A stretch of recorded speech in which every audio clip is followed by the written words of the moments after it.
Pensa numa família que tinha tudo para dar errado. Pensou?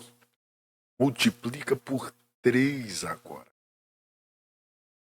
É sobre isso que nós vamos falar nesta lição. Uma família que tinha tudo para dar errado, com 3 protagonistas principais.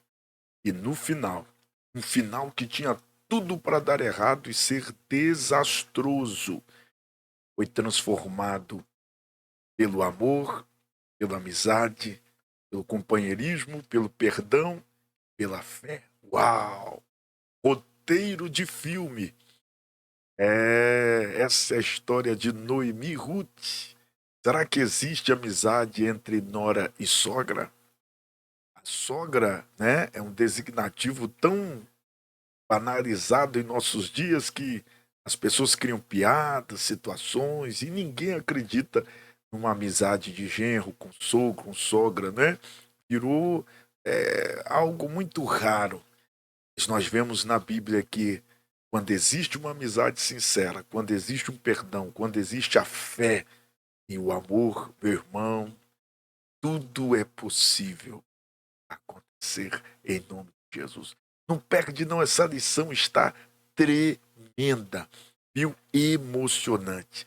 Por isso eu já te convido, papel e caneta na mão, porque já vem instrução. E se você é novo por aqui, não se esqueça de se inscrever no meu canal. Eu sou o pastor Patrick Roberto, pastor titular aqui na Assembleia de Deus em Praia de Itaparica, Vila Velha, estado do Espírito Santo.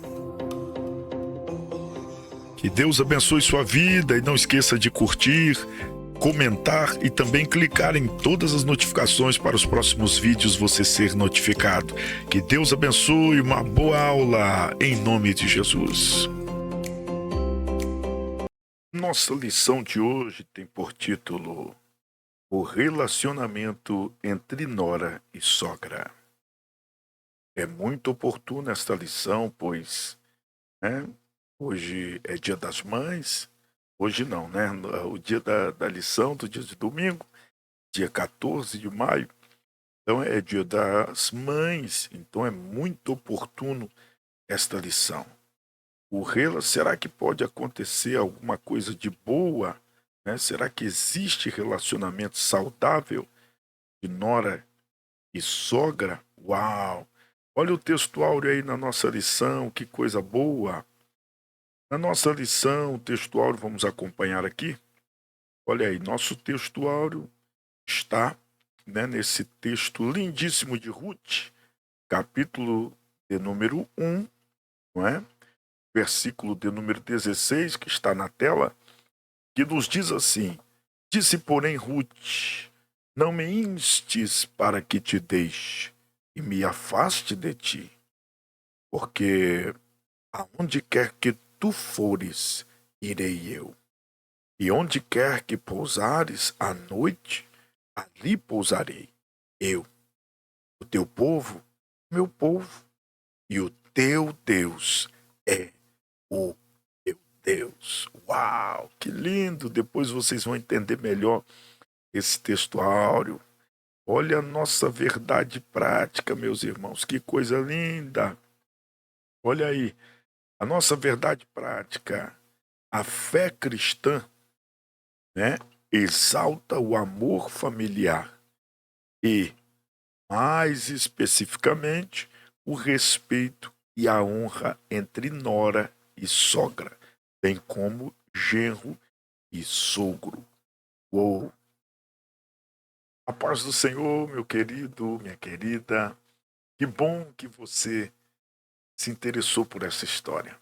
Eu quero te convidar a uma extraordinária jornada na vida de Noemi e Ruth. Este livro que leva o nome de Ruth, né, segundo a tradição, acredita-se que tenha sido Samuel que tenha escrito, né, que tenha tido aí a autoria, e a gente fica com essa linha de pensamento, né? Esse livro pequenino de apenas 4 capítulos, 85 versículos, mas de um efeito extraordinário. Este é o livro de Ruth. O livro de Ruth, ele se baseia logo, né, entre os juízes. Nós vemos ali o período dos juízes, no versículo 1, nós vimos aí que o texto já fala logo sobre esse contexto dos juízes.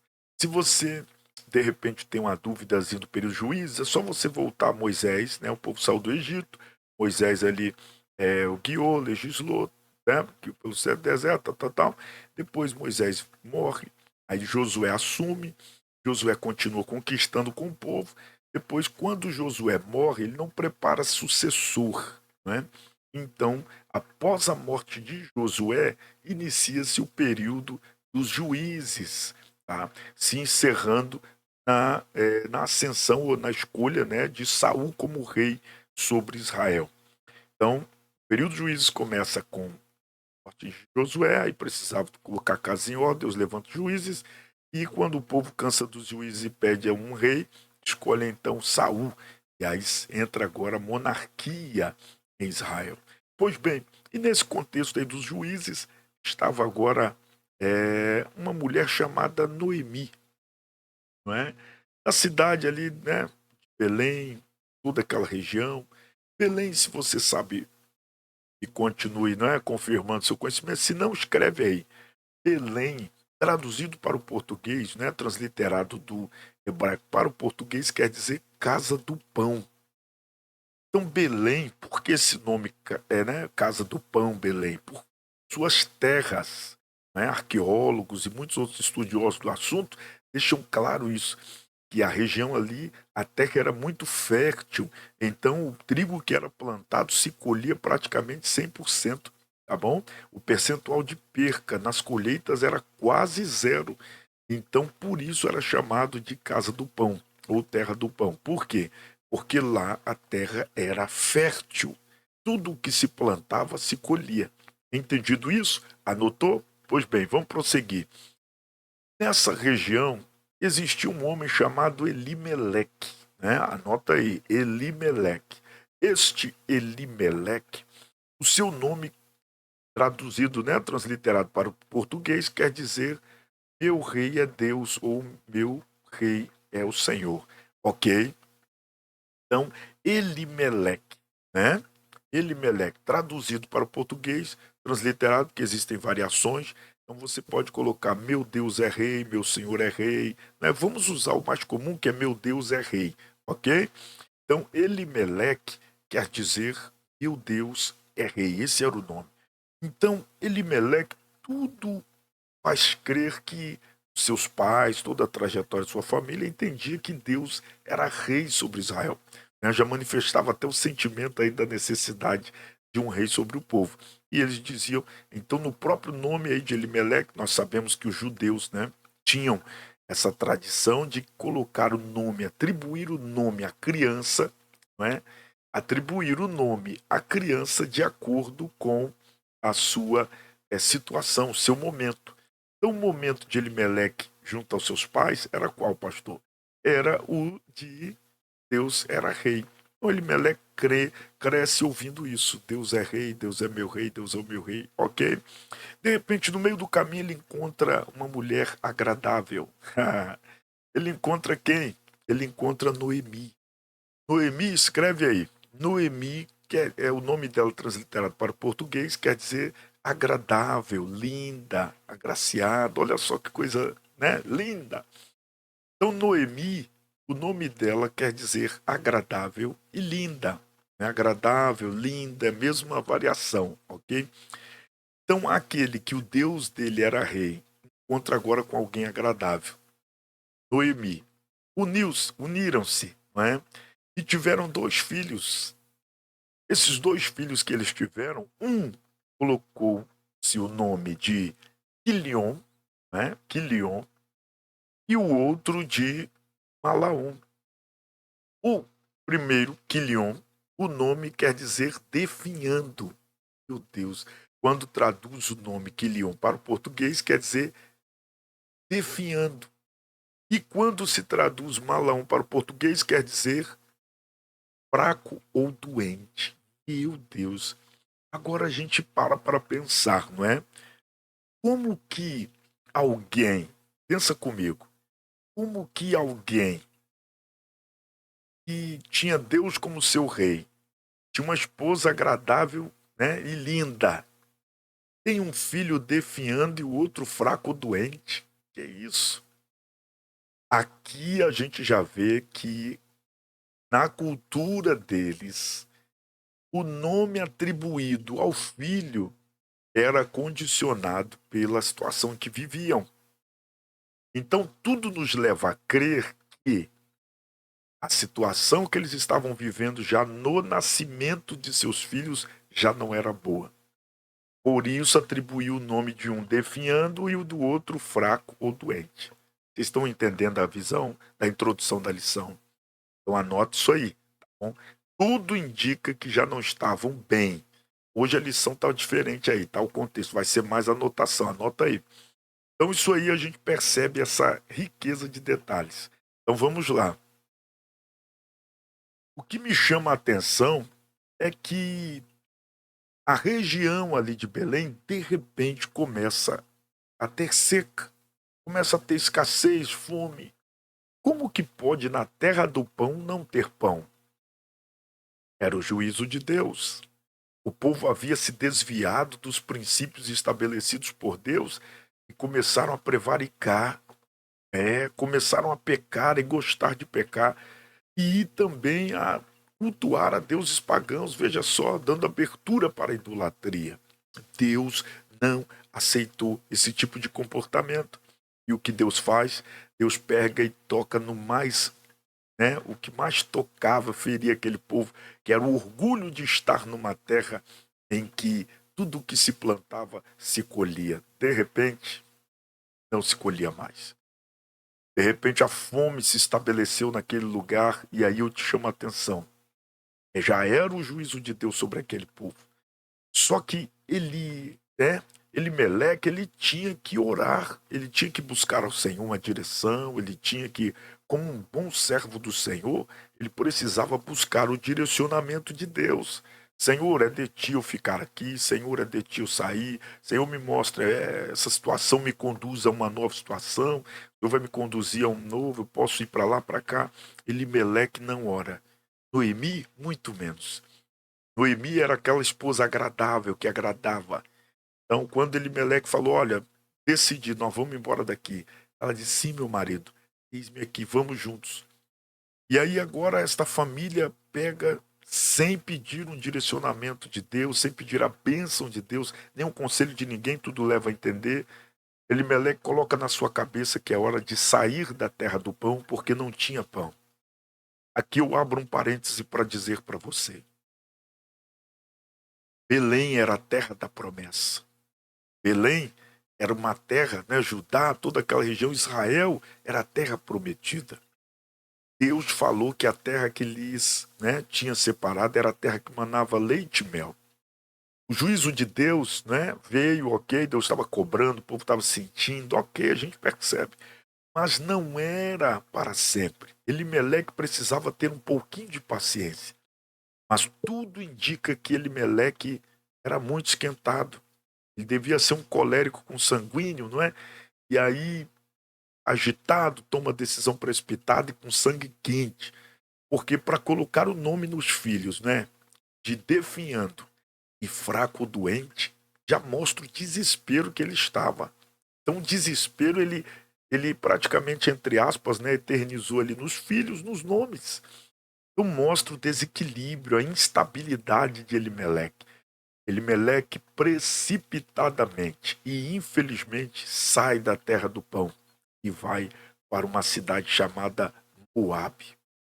Ele pega agora sua esposa Noemi, seus dois filhos e segue agora em direção a uma cidade chamada Moabe, ou um país chamado Moabe, né, dos moabitas.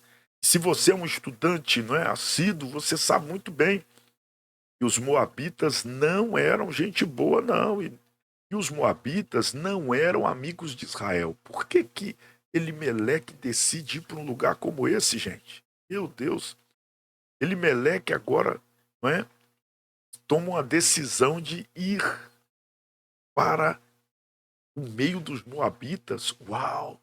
Agora, tudo isso por quê, pastor? Veja aí, na nossa lição, por causa, né, da crise econômica na terra da Judéia, não é?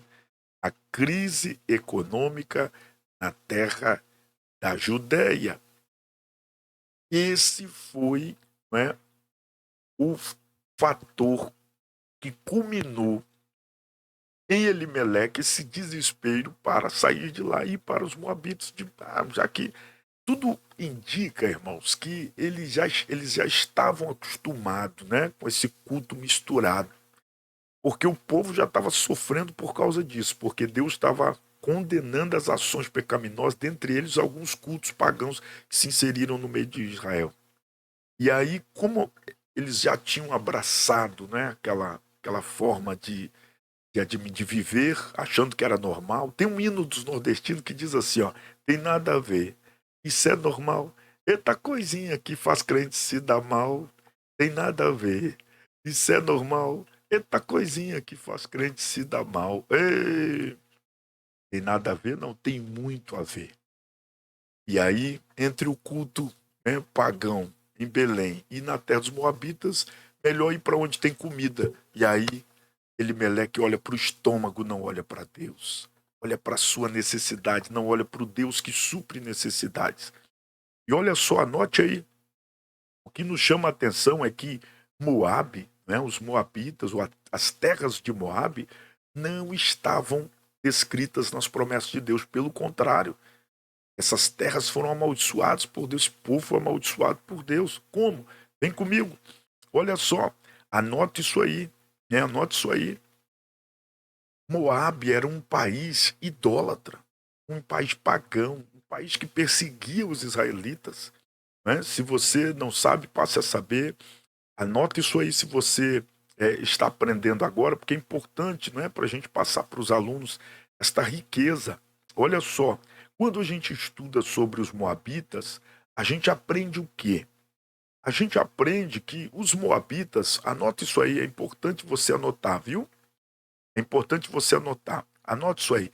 Quando a gente olha para os moabitas, a gente percebe algo muito interessante. O que, pastor? Vem comigo. Ó, os moabitas, eles eram descendentes de Ló.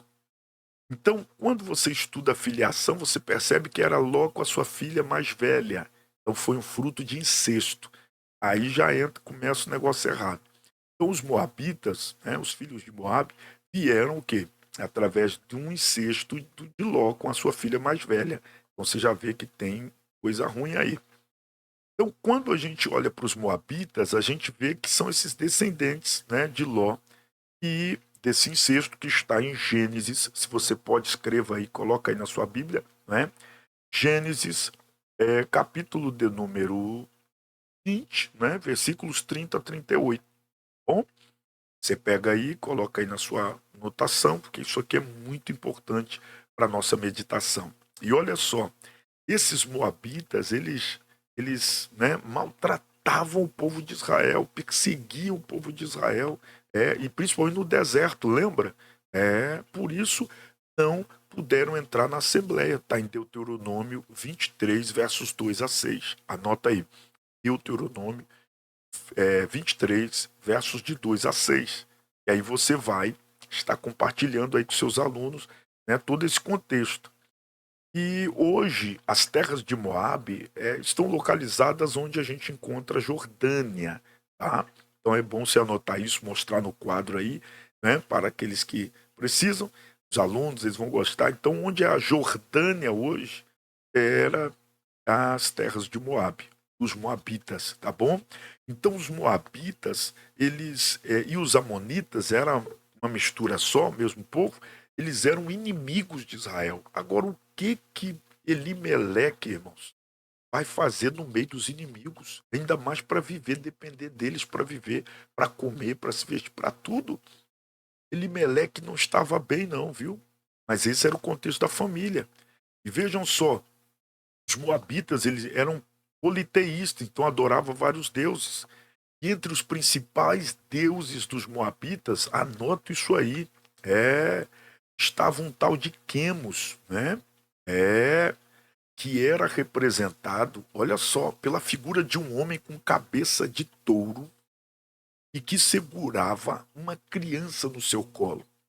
E não era raro, escute bem isso, o sacrifício de crianças durante seus cultos. Era normal isso aí. Fazia parte do culto aos deuses dos Moabitas o sacrifício de pessoa, sacrifício humano. Meu Deus, e principalmente de crianças. Olha em que ambiente esse povo se meteu. De repente, dentro de tudo isso, a gente encontra o quê? Uma proibição. Deuteronômio 7, veja aí, anota aí. Deuteronômio 7, versículos 3 e 4. Deus proíbe esse relacionamento. Era proibido o casamento entre os amonitas e moabitas. Então era proibido. E quando Elimeleque e Noemi chegam, né, nas terras de Moabe, no meio dos moabitas, o que acontece? Casa os seus filhos com as filhas dos inimigos, ou quebraram o princípio, mais uma vez. Primeiro, quebraram o princípio saindo da terra onde Deus tinha plantado. Segundo, chegam lá, se enveredam pelos caminhos tortuosos dos moabitas e começam a misturar a família. Agora se tornam família. Meu Deus, ofertam seus filhos para se casarem com os filhos dos moabitas. Meu Deus. E aí trazem essa maldição para suas casas. Uau! Isso é muito forte, meu irmão. Olha só. Ao invés dele ficar no lugar da bênção, na terra do pão, Elimeleque, meu Deus, e Noemi se perdem no caminho da desobediência e trazem essa maldição para sua casa. Porque quebram o princípio. Meu irmão, quebra tudo menos o princípio de Deus. Quebre tudo menos princípios eternos de Deus, porque o preço é muito alto e você não vai querer pagar, não. Aí entra o subtópico 2, né? Ou perdão, o tópico 2, superando as crises existenciais. Uou! Noemi, né, o subponto 1, decide voltar à sua terra. Aí que entra o grande desafio. Depois de 10 anos, meus irmãos, depois de 10 longos e sofridos anos, Noemi decide retornar à sua terra. Agora, anote isso aí. Órfã, ela pega, olha para suas duas noras e diz: olha, meninas, vocês estão na terra de vocês, vocês estão no meio do parente de vocês, então vocês podem ficar, né? Vocês vão ser cuidados pela família de vocês. Eu não tenho ninguém aqui. Eu preciso voltar para minha terra, para o meio do meu povo. E vocês podem ficar, pode seguir o caminho de vocês. Órfã diz: ô, Noemi, amém, Deus abençoe, tchau, e volta. A Ruth não. Ruth olha, e aí a frase de Ruth é a frase que, não é usada em muitos casamentos até hoje, muitos casamentos. É uma frase muito linda que ela diz: não, onde tu fores, irei eu. Onde te deitares, eu também me deitarei. Viu? O teu povo será meu povo e o teu Deus será meu Deus. Uau! O texto áureo que nós lemos, anota isso aí. Aqui está o segredo da misericórdia de Deus sobre Noemi e Ruth. Aqui começa esta trajetória que lá no futuro nós vamos encontrar a linhagem davídica e a linhagem de Jesus. Ó, Ruth vai entrar agora. Por quê? Porque Ruth era moabita, né? Amonita, aquela região ali. Ruth cresceu, meus irmãos. Anote isso aí, passe isso aí para os alunos, ou você que gosta de estudar a palavra, né? Ruth cresceu num ambiente promíscuo, né? Um ambiente idólatra, um ambiente em que as crianças não valiam nada, o que valiam eram os deuses e o que eles poderiam proporcionar para eles. Então, um narcisismo aflorado, aquela coisa, um egoísmo, um egocentrismo terrível, aquela coisa de não, o que importa é o que eu quero, o que eu preciso, eu. Então, se tornar adulto no país, né, da Ruth era um milagre. Então, Ruth sabia que se ela voltasse para aquela realidade, ela ia ter que enfrentar aquele Deus que devorava as crianças. Ela teria que servir a um Deus que E o sangue do inocente fazia parte, meu Deus, né, o sangue dos seres humanos, aquela coisa, aquela mortificina, aquela maldade, malignidade, fazia parte do seu culto e do seu agrado. Ruth olha para trás e diz: não, com certeza Noemi compartilhou muitas histórias lindas com Ruth, muitos, né, muitos feitos do Deus do seu povo. E aqui a prova de que Ruth se converteu. Aleluia! Ruth se converteu ao Deus de Noemi, ao Deus de Israel. Ela dá as costas a todo aquele paganismo dos moabitas, toda aquela ira, toda né, aquela aversão aos israelitas, e ela diz: não, Noemi, eu não quero Moab, Moab nunca mais. Eu não quero viver entre os inimigos de Deus. Eu quero ser uma filha de Deus. Porque aonde tu fores, irei eu. Onde te deitares, deitarei eu. E o teu povo é o meu povo. Quando ela diz isso, meus irmãos, que o teu povo, anota isso aí, passa para tu, que o seu povo é o meu povo, ela está dizendo: eu renuncio minha cidadania moabita, eu renuncio toda a maldição do meu povo, eu abraço a bênção do seu povo e do seu Deus, aleluia. E aí é a hora que ela confessa ao Senhor, dizendo: e o seu Deus, aleluia, é o meu Deus, aleluia. Meus irmãos, que coisa linda, que coisa ali, em meio a todo esse sofrimento, em meio a toda essa angústia, em meio a toda esta cena, né, esse ambiente que tinha tudo para dar errado. Ruth vê em Noemi a possibilidade de um futuro bem diferente, que ela sabia que ela teria na terra de seus pais. É lindo, não é? Ali, Ruth confirma o seu ingresso na ilha real, na genealogia de Cristo. Uau, sensacional! No nosso tópico 3 está fé e trabalho numa nova perspectiva. Subponto 1, não é? A chegada à terra do pão. Eita! A chegada das duas mulheres viúvas à Judéia, mais especificamente a Belém, depois de 10 anos, causou alvoroço na cidade. Tá vendo aí? Os antigos conhecidos de Noemi queriam saber o que havia acontecido com a sua família. Ela ainda era uma mulher amargurada, com as duras experiências passadas em Moabe, e preferia ser chamada de Mara, cuja o significado no hebraico é amarga. Oh, você entendeu isso aqui? O nome de Noemi representava agradável, linda. Agora ela pega e troca o nome e diz: não, não me chama porque minha vida não tem nada de agradável e nem linda. Eu estou amargurada porque muitas perdas eu tive. E agora ela pede para ser chamada de Mara, né, que quer dizer amargurada. Ela pediu para trocar o nome. E a notícia correu.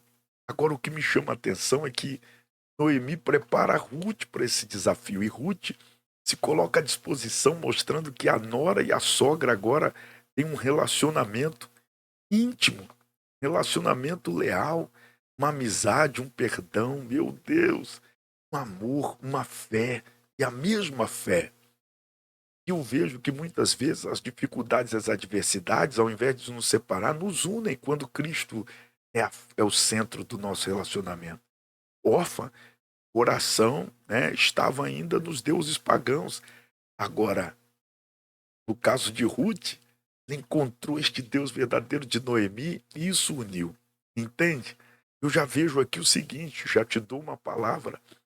Toda pessoa que tem problema na sua família, principalmente genro, sogro, nora, né? Essa participação de uma pessoa estranha dentro da sua família, né, que passa a ser agora um novo ali, ele vai enfrentar uma série de situações, né, que a gente sabe muito bem. Porque existe todo tipo de mãe. Aquela mãe super protetora, que os pintinhos ficam ó, debaixo de suas asas. Quem entra nessa família tá frito. Vai enfrentar uma situação delicada. Não é?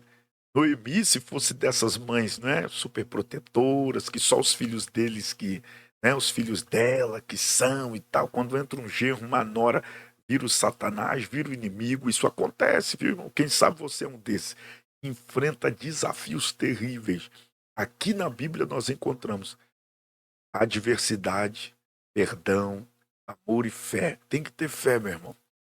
E o próprio Deus trata, mexe, não tem jeito. Aqui, Noemi poderia ser orgulhosa e, né, não, mas ela aceitou a entrega de Ruth, se tornaram muito amigas e agora voltam para Belém, enfrenta todo o questionamento do povo depois de 10 anos e a observação, aqueles olhares, né, toda a situação, eles veem todos esses detalhes e ela não desiste. O que me chama a atenção é isso, né, elas ficam firmes ali no propósito. É. E aí, quando a gente volta para o texto, veja comigo aqui, ó, de novo no texto agora. Subponto 2, ó, recuperando a autoestima, né? Ah, também lembrando que a lição nos dá um versículo muito interessante também, ó. Romanos, né, 1,17, olha lá, o justo viverá pela sua fé, né? E olha só, é, Romanos, né, cadê?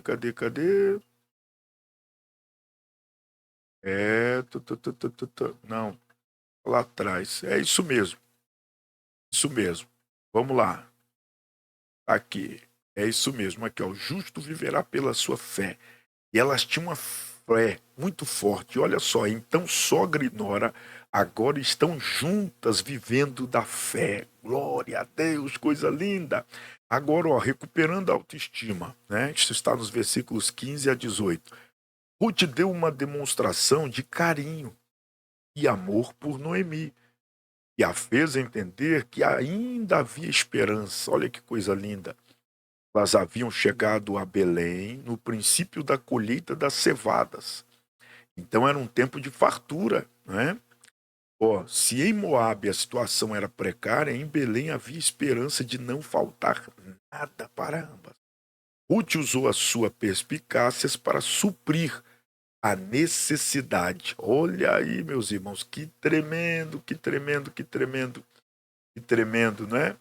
Olha aí, ó, perspicácia, vamos da casa. Olha aí, essa atitude contribuiu para que Noemi levantasse seu estado de espírito e a sua autoestima. É muito importante que na família haja pessoas dispostas a animar as outras. Olha aí, Ruth está de super parabéns. Então a gente vê que Ruth agora toma a frente, abraça a causa e vai para cima, meus irmãos. Olha o que o subtópico 3 diz. Vem comigo, vamos dar uma olhadinha? Tá muito forte essa lição, tá muito tremendo, muito inspiradora. Ó, a hora do trabalho no campo de Boaz. Capítulo 2, versículos de 8 a 17. Havia no campo que pertencia a um parente de Elimeleque, chamado Boaz, tá vendo? Havia um campo que pertencia a um parente de Elimeleque, chamado Boaz. Isso está no capítulo 2, versículo 1. Ruth foi para esse campo, né? Porque Noemi já era chegadinha na idade, então ela foi trabalhar. E aí, ó, chega nesse campo de cevada a fim de ajuntar as espigas que os segadores abandonavam, prática permitida e concedida aos pobres pela lei mosaica. Isso está lá em Deuteronômio 24, 19, 21. Assim, Ruth se dispôs a trabalhar pelo seu sustento e de sua sogra, Noemi. Está no verso 7 do capítulo 2 de Ruth, ok? Ela teve iniciativa, olha aí, ó, e persistência, não teve medo de correr riscos. Estava determinada e disposta para alcançar os objetivos, né, desejados. Mais adiante, ao descobrir a generosidade dessa estrangeira para com sua sogra, Boaz ofereceu seu campo, sua proteção e se tornou provedor de Noemi e Ruth. Uau! Viu aí? E literalmente a união faz a força. Noemi já era idosa, já chegadinha à idade. Ruth abraça a causa, vai para cima, vai trabalhar e de repente traz a boa notícia para Noemi, que encontra um tal de Boaz, que era parente de Elimeleque. Olha só que coisa tremenda. Isso reacendeu a chama no coração de Noemi. E logo elas começam já a vir uma possibilidade, uma luz no túnel. Agora imagina se Ruth ficasse em casa triste, abatida, toda desanimada, pensando nos problemas, nas lutas. Ei, sabe o que eu aprendo nisso aqui? Eu aprendo que atitudes mudam resultados. Você tem que crer, mas você tem que agir também, meu irmão. Viu? E outra, ó, junto. Se Noemi voltasse sozinha, ela ia padecer. Se Ruth voltasse sozinha, ela ia padecer. Mas as duas se tornaram uma fortaleza e uma ajudou a outra. E olha só o tópico 3 o que diz. Meu Deus, né? Tremendo, hein? Olha aí, tópico 3 não, 4, né? Essa lição tem 4 tópicos, que coisa boa, uma história linda. Olha aí o tópico 4. Ruth encontra o remidor da família. Uau! Olha só o que diz o texto. Ruth descobre o remidor de Noemi. Que coisa linda! Ao se dispor a apanhar o resto das espigas deixado pelos empregados de Boaz, Ruth descobre que ele era parente de Elimeleque. E por isso, segundo a lei, Boaz podia redimir essa herança para que ficasse dentro da família e a viúva não ficasse mais desamparada. Ele fez todo o procedimento a respeito da propriedade conforme orientava a lei. Uau! Aí nós lembramos que lei era essa, a lei do levirato. E aí quando o marido morria e tal, podia um parente adotar aquela mulher e ela se tornar uma pessoa digna na sociedade, não vivendo de resto igual elas estavam. Ah, meu irmão, o trabalho dignifica o homem e cria oportunidades. Se a Ruth ficasse dentro de casa lamentando, discutindo com Noemi, teriam morrido e não teriam feito história. Mas foram para cima enfrentar o problema. Deus está dizendo para alguém aqui nessa lição: vai para cima, enfrenta o problema, para de bater boca, para de tentar ter razão. Crente não tem razão, crente tem paz. Não lute pela razão, lute pela sua paz, porque Deus sempre coloca um remidor no nosso caminho. Aqui, Boaz representa Jesus. E quando trabalhamos, quando nos lançamos na seara do Mestre, oh, meu irmão, por mais que estejamos perdidos, nós temos sempre um remidor, alguém disposto a pagar o preço para nos dar uma nova vida. Que coisa linda, lição maravilhosa, né, meus irmãos? Esta família tinha tudo para dar errado e morrer na miséria, mas Deus coloca um remidor. Boaz, que coisa linda. Olha que lindo comentário da lição, né? Boaz é um tipo de Cristo, o nosso Redentor, como eu comentei, não é? Que sendo rico se fez pobre para nos fazer herdeiros das suas riquezas espirituais. Segundo Coríntios 8:9, há riquezas de Cristo para a nossa família. Glória a Deus. Olha aí o subtópico 2 do 4. Boaz redime Ruth, a Moabita. Olha, isso está no capítulo 4, versículo 11 ao 13 de Ruth, não é? Olha aí, no último capítulo do livro de Ruth, que só tem 4 capítulos, né? Boaz foi para a porta da cidade onde se reuniram os anciãos, onde reuniam os anciãos do povo, na forma de um júri, os quais julgavam as causas do povo. Olha só, que coragem, Boaz, hein? Olha aí, o remidor, por direito, era outro homem, porque aquela parte da terra que pertencia a Elimeleque estava à venda. Portanto, a herança representada por aquele pedaço da terra pertencia a outro, mas Boaz se dispôs a casar-se com Ruth para que aquela terra fosse dele, convencendo os anciãos e o antigo dono a fazerem assim. Mais que isso, Boaz redimiria Ruth, pagando o preço daquela terra e o direito de resgate da viúva. Foi assim que Ruth, a Moabita, entrou para a genealogia de Jesus. Mateus 1,5. Após casar-se com Boaz, ela deu à luz a um filho, o qual recebeu o nome Obed, o pai de Jessé.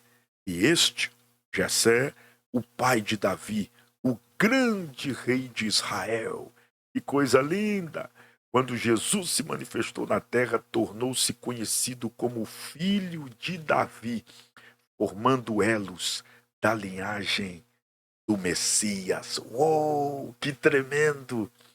Essas mulheres tinham tudo para desistir e viver na amargura até a morte.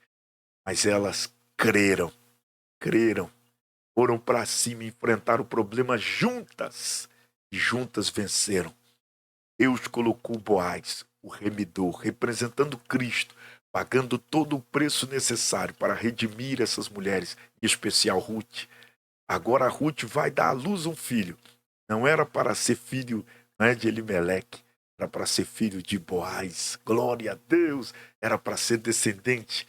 Olha aí, de Davi, de Jesus, e com essa história linda de remissão. Lembra lá atrás que eu falei? Quando ela diz para Noemi, o povo, é o teu Deus, é meu Deus, ali ela negou, ela, ela renunciou à sua cidadania moabita e agora se colocou como cidadã de Israel, como uma israelita pela fé. Aleluia! Meus irmãos, a fé move montanhas, creia. E é a fé que trabalha também no relacionamento familiar, porque pela fé que elas foram juntas. E olha aí, deu resultado, irmão. Reino dividido não subsiste. Família que nora e sogra briga, genro e sogro e vice-versa. Gente, aprenda um princípio bíblico. Reino dividido não subsiste. Então lute pela sua família, estejam juntos pela fé. Peça a Deus, Deus transforma o pai, a mãe e vice-versa, o filho, o genro, a nora, pela fé, porque olha só o recado que o nosso comentarista deixa aí, ó. Que lindo. Isso aqui é um despertamento, olha aí, ó. Noras e sogras. O relacionamento entre nora e sogra tem muito a ver com o equilíbrio do relacionamento familiar. Se a relação entre elas não for sadia, muitas outras relações familiares podem ser afetadas. Uau! A história bíblica de Ruth e Noemi nos mostra que é a vontade de Deus que noras e sogras, bem como genros e sogros, tenham um relacionamento em que o fruto do Espírito seja revelado. Mansidão, amor e tantos outros. Gálatas capítulo 5, versículo 22 ao 24. Com a história dessas duas personagens, aprendemos que nora e sogra podem superar, sim, juntas, a dor do luto. Período da escassez em que toda a família está sujeita a passar. A enfermidade de um filho ou de um neto. É. Os momentos mais difíceis da família, elas podem ser um esteio para todos. A palavra de Deus diz que em tudo devemos glorificar ao Senhor. E isso passa pelos relacionamentos mais próximos do cristão. Primeira carta de Paulo aos Coríntios, capítulo 10, versículo de número 31. Reino dividido não subsiste. Lute pela sua família, lute pela sua casa, lute pela sua família, pelo seu casamento. É fácil? Não é fácil, mas Deus vai te dar graça, Deus vai te dar estratégia, viu? Para que você possa ter sucesso na sua atitude, principalmente no seu resultado, como Ruth teve. Todo mundo dizia, essas aí já era, essas aí não tem jeito, vão morrer à míngua, vão viver a miséria. Se acostuma, Ruth, se acostuma, Noemi. Não, meu Deus é poderoso, aleluia.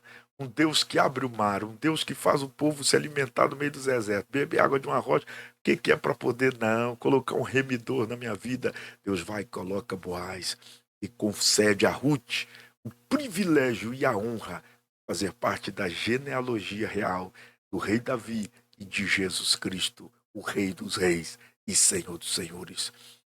Honra, fé, amor, perdão. Meu irmão, não tem coisa melhor para te conduzir ao resultado inesperado, o resultado da bênção de Deus sobre a sua família. Que lição, hein? Conclusão. A história bíblica de Ruth é um exemplo de fé no relacionamento entre uma nora e sua sogra. Mesmo sendo uma estrangeira, Ruth foi capaz de cuidar da sua sogra, demonstrando grande carinho e respeito por ela. Além de administrar dentro de si perdas enormes. Por exemplo, o cunhado e o marido. Mas diante de tudo isso, Deus honrou seu trabalho, pelo qual sustentou a si mesma e a casa de Noemi. Porquanto a vontade de Deus é que sogras e noras, bem como genros e sogros, vivam em união, de maneira que a família seja ricamente abençoada por Deus. Aleluia! Posso orar pela sua família? Posso orar pela sua casa? Posso orar por você? Feche seus olhos por um instante, porque, como pastor, eu preciso abençoar a sua casa. Preciso orar por você. E se pudesse, você é professor, ore pelos seus alunos e pelas casas deles. Porque Deus, assim como Deus tem abençoado, e é propósito dele abençoar a sua família e todas as famílias da terra, o diabo tem como propósito destruir as famílias, os lares e principalmente os relacionamentos entre, pessoas que não são da família biológica, mas entram através do coração, como genro, como a nora, e Deus tem uma bênção você ir para sua casa através desta lição. Pai, é no nome de Jesus que eu abençoo agora esta família, esse lar, que estudando comigo está, Pai, esta lição. Eu repreendo agora todo espírito narcisista, todo espírito maligno que age, Senhor, no egocentrismo e tantos outros transtornos, ó Deus, até mesmo algumas psicopatias, algumas manifestações malignas ou mesmo naturais.